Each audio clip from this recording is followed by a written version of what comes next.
അല്പം വൈകിയാണെങ്കിലും വാർത്ത ഫലം കണ്ടു. ദേശീയപാതയ്ക്കരികിൽ മാമം ചന്തമൈതാനത്ത് യാത്രക്കാർക്ക് ഭീഷണിയായി നിന്ന ആഞ്ഞിലിമരം മുറിച്ചുമാറ്റൽ നടപടികൾ ആരംഭിച്ചു. തലസ്ഥാന വാർത്തകൾ ഇംപാക്ട്. ചേട്ടാ, ഈ മരത്തിന്റെ കൊണ്ട് എന്താണ് ബുദ്ധിമുട്ടുള്ളത്? മരത്തിന്റെ 2 ആഴ്ചക്ക് മുന്നേ ഞാൻ ഇവിടെ ഒരു കൊമ്പൊടിച്ച് നല്ല സമയത്ത് ഞാൻ മാറി 25 കിലോ ഒടിഞ്ഞ് താഴെ. അന്നേ ഞാൻ ഇവിടെ അധികൃതർക്കെല്ലാം പറഞ്ഞു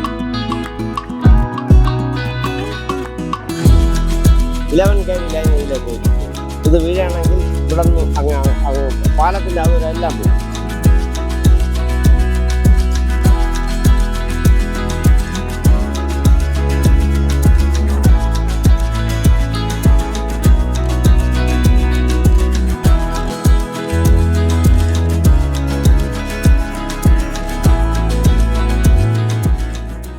ഇതിന് തുടക്കമിടുകയും അതിൻ്റെ പേപ്പർ വർക്ക് ചെയ്യുകയും അത് നഗരസഭാ ചെയർപേഴ്സണ് മാഡത്തിന് ലെറ്റർ കൊടുക്കുകയും എല്ലാം ചെയ്തിട്ട് ഡെയിലിയുള്ള ഫോളോ അപ്പിൻ്റെ പേര് ഇത്രയും പെട്ടെന്ന് യാഥാർത്ഥ്യമാക്കാൻ കഴിഞ്ഞു. അത് വളരെ ഒരു ജനോപകാരപ്രദമായ നല്ലൊരു കാര്യത്തിലേക്ക് തന്നെയാണ് കടന്നിരിക്കുന്നത്.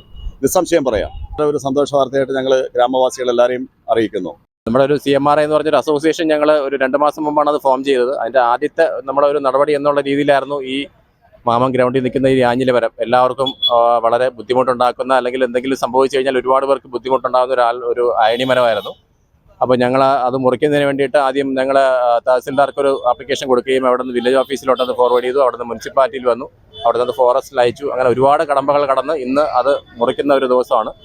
അത് എങ്ങനെയെങ്കിലും മറിഞ്ഞ് വീണിരുന്നെങ്കിൽ ഒരുപാട് പേർക്ക് അത് ജീവഹാനി വരെ സംഭവിക്കാമെന്നുള്ള ഒരു ഇഷ്യൂ ആണ്. പിന്നെ ഞങ്ങളെ കൗൺസിലർമാർ, ഇവിടുത്തെ മുനിസിപ്പൽ ചെയർപേഴ്സൺ, ഇവരുടെയൊക്കെ ഒരു ശ്രമഫലമായിട്ടാണ് ഇന്നിങ്ങനെ ഒരു കാര്യം നടക്കുന്നത്.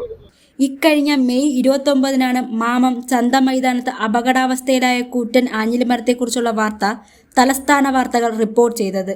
എന്തായാലും ഒരു അപകടം ഉണ്ടാകുന്നതിന് മുമ്പ് തന്നെ മരം മുറിച്ചുമാറ്റൽ നടപടികൾ സ്വീകരിച്ച അധികൃതർക്ക് നന്ദി അറിയിക്കുന്നു. തലസ്ഥാന വാർത്തകൾ Attingal.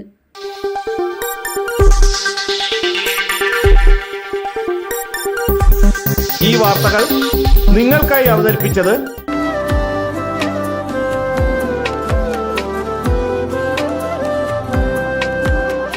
Arabian fashion jewellery, Alangode, Pothencode, Attingal. അതിരുകളില്ലാത്ത ആത്മബന്ധം.